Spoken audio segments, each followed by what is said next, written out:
নমস্কার বন্ধুরা, বাংলার বাগানে আপনাদেরকে স্বাগত। আপনারা সবাই নিশ্চয়ই ভালো আছেন, আর গাছকে ভালো রাখার জন্য আপনাদেরকেও ভালো থাকতে হবে। দেখেন, আপনাদের সবার প্রিয় বাংলার বাগানে এই গ্রাফটিং করা অ্যাডিনিয়াম গাছ থেকে দেখেন এই ফুলগুলি ফুটেছে। দেখেছেন, এখানে ফুটেছে, দেখেন উপরের দিকে এখানেও ফুটেছে। এটাও কিন্তু গ্রাফটিং পোর্শন, এখান থেকেও দেখেন ফুটেছে। পাশেও দেখেন কুড়ি এসছে, আবার দেখুন এখানেও কিন্তু ফুটেছে। পুরো গাছটাই আর কি গ্রাফটিং করা। 3-4 রকমের আর কি ভ্যারাইটি এই অ্যাডিনিয়াম গাছে আছে। তো আপনাদেরকে আমি দেখিয়েছিলাম এর আগে একটি ভিডিওতে যে অ্যাডিনিয়াম গাছ পরিচর্যা কীভাবে করবেন। আপনারা নিশ্চয়ই সেই ভিডিওটিও দেখেছিলেন। আর অনেকে বলেছিলেন যে তাদের গাছে কুড়ি সম্পূর্ণ ফুটছে না, ঝরে পড়ছে, কুড়ি কালো হয়ে যাচ্ছে। সেই সম্পর্কেও ভিডিও আমার চ্যানেলে দেওয়া আছে, আপনারা সেই ভিডিওগুলি দেখে নেবেন, তাহলে আপনাদেরও এই অ্যাডিনিয়াম গাছ পরিচর্যা করতে অনেক সুবিধা হবে। টাইটেলে থাম্বনেল দেখে আপনারা নিশ্চয়ই বুঝতে পেরেছেন যে আমি আজ আপনাদের সঙ্গে কী বিষয় নিয়ে বা কী গাছ পরিচর্যা নিয়ে আলোচনা করতে চলেছি। তাহলে চলুন সে আলোচনার বিষয়ের দিকে তাহলে এবার যাওয়া যাক।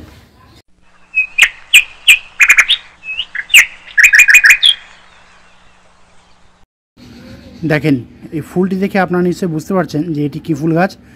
হ্যাঁ, ঠিকই ধরেছেন, এটি হলো গন্ধরাজ ফুল গাছ। এই ফুল পছন্দ করেন না এমন বাগানি বা মানুষ খুঁজে পাওয়া মুশকিল, কারণ এর এত সুন্দর গন্ধ, সব মানুষই কিন্তু পছন্দ করে এই ফুলটি। আজকেই আমি সকালে এসে দেখছি ফুলটি ফুটেছে, সাইজটা কিন্তু বেশ দুর্দান্ত এসছে, আর এর যা গন্ধ আমার তো খুব ভালো লাগে। তো আপনাদেরকে আমি দেখিয়েছিলাম যে এই গন্ধরাজ গাছে ফুল আসার আগে কীভাবে পরিচর্যা করবেন আর কি। সেই ভিডিওটা আপনারা দেখে নেবেন, তাহলে আপনাদের অনেক সুবিধা হবে এই গাছ পরিচর্যা করতে। আর আমাকে অনেক আর কি বাগানিরা তারা জানিয়েছেন যে এই এপ্রিল মাসে গন্ধরাজ গাছে আর কি তাদের ফুলে কুড়ি আসছে না, কুড়ি কালো হয়ে যে ঝরে পড়ছে, কুড়িগুলি বড় হয়ে যায় কিন্তু সঠিকভাবে ফোটে না। তো এরকম বিভিন্ন সমস্যা তারা আমাকে জানাচ্ছেন। তো আমি সেই জন্যই ভিডিওটা আমি করছি, আশা করি সবারই কাজে লাগবে, কম বেশি অসুবিধা হবে না।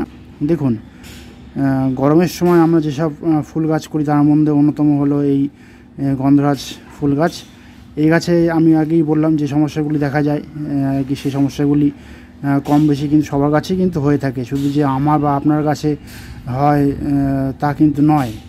এই দেখেন, এই একটি কুড়ি আমি দেখাচ্ছি আপনাদেরকে। দেখেন, এটাও কিন্তু কুড়িটা ঝরে যাওয়ার চান্স আছে আমার মনে হচ্ছে, কারণ কুড়িটা কিন্তু কালো হয়ে গেছে। দেখেছেন, এটা কিন্তু ঝরে পড়ে যেতে পারে। এই গরমের সময় এইরকম ভালো ফুল পেতে গেলে কি কি করতে হবে আমি সমস্ত কিছু কিন্তু স্টেপ বাই স্টেপ আমি বলে যাচ্ছি আপনাদেরকে।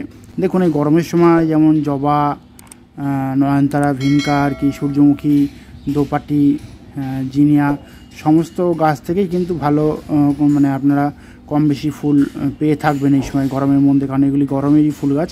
এই গন্ধরাজ গাছও কিন্তু গরমের স্পেশাল একটা ফুল গাছ। শীতকালে কিন্তু এই গাছ থেকে ফুল দেয় না, দেয় কোনো কোনো গাছে, আবার কুড়ি আসলে কোনো কারণে দেয়। তো প্রথমেই আপনাদেরকে জানতে হবে যে এই গাছে জল আপনারা কতটা পরিমাণে দেবেন, কারণ এই জল দেওয়ার উপরেই কিন্তু ডিপেন্ড করবে যে এই গাছে কেমন সংখ্যায় আর কি কুড়ি আসবে এবং কতটা সংখ্যায় আর কি কুড়ি ঝরে পড়বে। আপনারা সবসময় খেয়াল রাখবেন টবের মাটির দিকে। মাটি যদি উপর থেকে একটু ভিজে ভাব থাকে তাহলে কিন্তু কখনোই জল দেবেন না। যদি দেখেন যে মাটি শুকিয়ে পুরো সাদা খটখটে হয়ে গেছে তাহলে জলটা দেবেন। দরকার হলে যাদের মাটি শুকায়নি বিকালের দিকে তারা জল দেবেন। বিকাল বলতে কি, রোদ্দুর চলে যাওয়ার সঙ্গে সঙ্গে কিন্তু জলটা দেবেন না, একটু মাটিটা ঠান্ডা হবে তারপরে জলটা দেবেন। কারণ সূর্য অস্ত চলে গেলেও মাটি কিন্তু গরম হয়ে থাকে, মাটিটা একটু ঠান্ডা হবে তারপরে জল দেবেন। যাদের আর কি সকালে জল দেওয়া যাচ্ছে না, পারছেন না, মাটি ভিজে থাকছে, সেই তারা করবেন কাজটা। আর যাদের মাটিতে গাছ রয়েছে তারাও কিন্তু ওই একইভাবেই জলটা দেবেন। অনেকের দেখি আমি টিউবওয়েল যে আছে, টিউবওয়েলের জল যেখানে জমা হয় সেখানে কিন্তু এই গাছ তারা বসান। তো একদিকে ভালো, জলটা সময়ের মধ্যে পাবে, কিন্তু বেশি জল যেন না হয়, তাহলে কিন্তু কুঁড়ি ঝরে পড়ে যাবে কালো হয়ে। তো আপনারা কিন্তু সেদিকটাতে অবশ্যই খেয়াল রাখবেন। এরপরে আসি সূর্যালোকের কথাতে। দেখুন, এই গাছ সূর্যালোক কিন্তু বেশি পছন্দ করে, কারণ আমরা সবাই জানি সূর্যালোকে বিশেষত এই গরমের গাছগুলি, শুধু গরমের না শীতের অনেক গাছ আছে তারা সূর্যালোক পছন্দ করে। মোটামুটি আপনাদের আর কি যেখানে সূর্যালোক প্রায় সারাদিনই থাকবে সেখানে কিন্তু এই গাছ বসালে সব থেকে ভালো হয় আমি বলবো। কারণ ভালো সূর্যালোক না পেলে কিন্তু এই গাছে কুঁড়ি আনা খুবই দুষ্কর ব্যাপার। আপনারা যদি জলটা বেশি পরিমাণে দিয়ে ফেলেন না, দেখবেন সূর্যালোক পেলেও কিন্তু এই গাছে কুঁড়ি আসবে না। সেই জন্য বলছি ভালো সূর্যালোক পায় সকাল থেকে বিকাল পর্যন্ত সেরকম জায়গাতে কিন্তু এই গাছটা আপনারা রাখবেন, তাহলে দেখবেন খুব দ্রুতই আর কি ভালো সংখ্যায় কুঁড়ি আপনারা পাবেন। এরপরে আসি, এই গাছে যেহেতু ফুল আসার সময় কিন্তু হয়ে গেছে, সেহেতু এই গাছে কিন্তু আমাদেরকে কিছু খাবার অবশ্যই কিন্তু আমাদের প্রয়োগ করতে হবে। এক্ষেত্রে আমরা দু রকমের খাবার প্রয়োগ করব। তার মধ্যে একটি হলো জৈব খাবার এবং অপরটি হলো রাসায়নিক খাবার। তো প্রথমে আসি জৈব কি খাবার আপনারা দেবেন। দেখুন, এই জৈব খাবার কিন্তু অনেক রকমেরই আছে। তার মধ্যে আমি বলবো খোল ভেজানো জলটা আপনারা পাতলা করে আপনারা এই গাছে এখন দেন, তাহলে হবে কি ওই খোল জল থেকেই আপনাদের এই গাছ সমস্ত রকমের পুষ্টিমূল্য পেয়ে যাবে। আর এখন কিন্তু বেশি মোটা করে খোল জলটা দেবেন না, কারণ যেহেতু প্রখর গরম পড়ছে সেহেতু আমি বলেছি পাতলা করে খোল জলটা আপনারা দেবেন। আর এই সর্ষের খোল ভেজানোর জলটা আপনারা মাসে কতবার দেবেন, অন্তত মাসে 2 থেকে 3 বার আপনারা দিয়ে দিতে পারেন, কোনো অসুবিধা হবে না, দেখবেন ভালো কাজ কিন্তু হবে। আর যাদের হাতে একদমই সময় নেই তারা করবেন কি, তারা 1 বছরের যে পুরানো গোবর সার আর কি আপনাদের বাড়িতে আছে, সেই 1 বছরের পুরানো গোবর সার আপনারা টবের কাঁধ বরাবর কিন্তু দিয়ে দিতে পারেন। মোটামুটি 8 ইঞ্চি টব হলে ওই হাফ মুঠো নিয়ে আপনারা দেবেন। আর যাদের মাটিতে গাছ রয়েছে তারাও কিন্তু এই কাজটা করবেন, তবে একটু বেশি পরিমাণে মাটিতে আর কি গোবর সারটা দেবেন, কারণ টবে তো একটা মাপ আছে, সেই মাপ করে আমরা খাবারটা দিচ্ছি। আর মাটিতে তো অনেকটা জায়গা এরিয়া, সেই জন্য মাটিতে আপনারা মোটামুটি আপনারা একটু বেশি করেই দেবেন। 1 মুঠো একটু বেশি বা 1.5 মুঠো বা 2 মুঠোও করতে পারেন।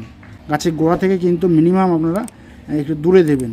তবে যেরকম কাঁধ বরাবর বলেছি, আপনারা মাটিতে যাদের গাছ রয়েছে তারাও কিন্তু গাছের গোড়া থেকে মিনিমাম 1 হাত দূরে একটু গোল করে খুঁড়ে নিয়ে ওই আপনারা গোবর সার দিয়ে দেবেন। যাদের হাতে একটু সময় নেই তারা এই খাবারটা দেবেন, দেখুন আপনারাও কিন্তু একই ফল পাবেন, কারণ গোবর সারের মধ্যে কিন্তু অনেক রকমের পুষ্টিমূল্য রয়েছে। আর আগেই বলেছি যে এই গাছে কিন্তু একটা রাসায়নিক খাবার আমাদেরকে প্রয়োগ করতে হবে। তো সেই রাসায়নিক খাবারটি কি? সেই রাসায়নিক খাবারটি হলো 10-26-26। দেখুন, এই 10-26-26-এর মধ্যে যে নাইট্রোজেনটা রয়েছে তা কিন্তু গাছের বৃদ্ধি ঘটাতে সাহায্য করবে এবং পাতার মধ্যে ক্লোরোফিল তৈরি করতেও কিন্তু সাহায্য করবে, যার ফলে হবে কি গাছ পাতার মধ্যে ক্লোরোফিল তৈরি করে আর কি তার সালোক সংশ্লেষে কাজে লাগাতে পারবে এবং প্রচুর পরিমাণে আর কি খাবারও তৈরি করতে পারবে এবং গাছের বৃদ্ধিও কিন্তু ঘটবে খুব দ্রুত। আর ফসফেটের কাজ কি? ফসফেটের কাজ হলো রুটটাকে খুব ভালোভাবে তৈরি করে দেওয়া। আর পটাশিয়ামের কাজ কি? পটাশিয়ামের কাজ তো আপনারা সবাই জানেন যে এই গাছে ফুল আনতে কিন্তু সাহায্য করবে এই পটাশিয়াম।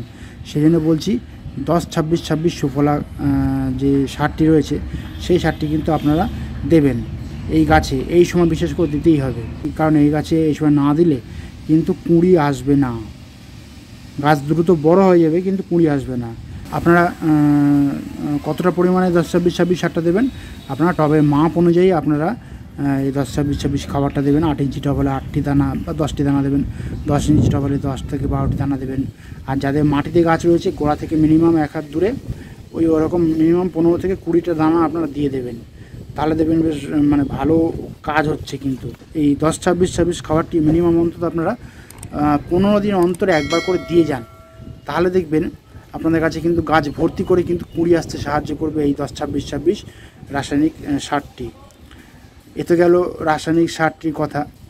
এরপরে এই গাছের কুঁড়ি যাতে এরকম শুকনো না হয়ে যায়, এই দেখেন আমার এই গাছের কুঁড়িটি দেখেন, আপনারা দেখে নিশ্চয়ই বুঝতে পারছেন, দেখাচ্ছি আপনাদেরকে। এই দেখেন এই কুঁড়িটি দেখেন, এই দেখেন, দেখেছেন কুঁড়িটি কিন্তু কালো হয়ে গেছে, দেখেছেন শুকিয়ে ঝরে পড়ে গেল। এই ঝরে পড়ে যাওয়ার কারণ কি? এই গাছে হয়তো কোনো দিন আর কি জলের অভাব পড়েছিল বা জলটা বেশি হয়ে গিয়েছিল, অনেকগুলি কুঁড়ি কিন্তু এই গাছ থেকে ঝরে পড়ে গেল এবছর। তো এই কুঁড়ি যাতে না ঝরে যায় সেই জন্য আপনারা করবেন কি, আপনারা যে কোনো প্রকারের ফাঙ্গিসাইড আপনারা নেবেন, নিয়ে আপনারা পুরো গাছটিকে সম্পূর্ণ স্প্রে করে দেবেন, মানে স্নান করিয়ে দেবেন যাকে বলা হয়, তাহলে দেখবেন আপনাদের গাছে কিন্তু এরকম কুঁড়ি ঝরা কিন্তু মানে বন্ধ হয়ে যাবে। এখন যেহেতু গরম চলছে, মাসে অন্তত আপনারা একবার এই ফাঙ্গিসাইড আপনারা স্প্রে করে যাবেন। 1 লিটার জলে 2 গ্রাম ভালোভাবে নিয়ে মিশিয়ে আপনারা সম্পূর্ণ গাছটিকে স্নান করিয়ে দেবেন। তাহলে দেখবেন এই কুঁড়ি ঝরা কিন্তু খুব সহজেই আর কি বা দ্রুত আর কি বন্ধ হয়ে যাবে। আমি যেভাবে আপনাদেরকে বললাম আপনারা ঠিক সেইভাবেই কিন্তু এই গন্ধরাজ গাছকে এই সময় প্রখর গরমের মধ্যে আর কি পরিচর্যা করে যান। দেখবেন আপনাদের গাছে কুঁড়ি কিন্তু কালো হবে না, কুঁড়ি আসবে খুব সহজেই, কুঁড়ি বড় হয়ে কিন্তু ঠিকঠাকভাবে ফুটবে, কোনো অসুবিধা কিন্তু কিচ্ছু হবে না। তো বন্ধুরা আজ এই পর্যন্ত। আর যদি কোনো কমেন্ট থাকে তাহলে কিন্তু বাংলার বাগানকে জানাতে ভুলবেন না, কারণ বাংলার বাগান সবসময় আপনাদের পাশে ছিল, আছে এবং থাকবে। আর আমার এই ভিডিওটি যদি আপনাদের ভালো লাগে তবে লাইক করবেন, গাছপ্রেমী বন্ধুদের মধ্যে শেয়ার করবেন এবং আমার চ্যানেলটিকে সাবস্ক্রাইব করে বেল আইকনটিকে প্রেস করে অল নোটিফিকেশনটিকে প্রেস করে রাখবেন, যাতে নিত্য নতুন ভিডিওগুলি আপনাদের কাছে খুব সহজেই পৌঁছে যেতে পারে।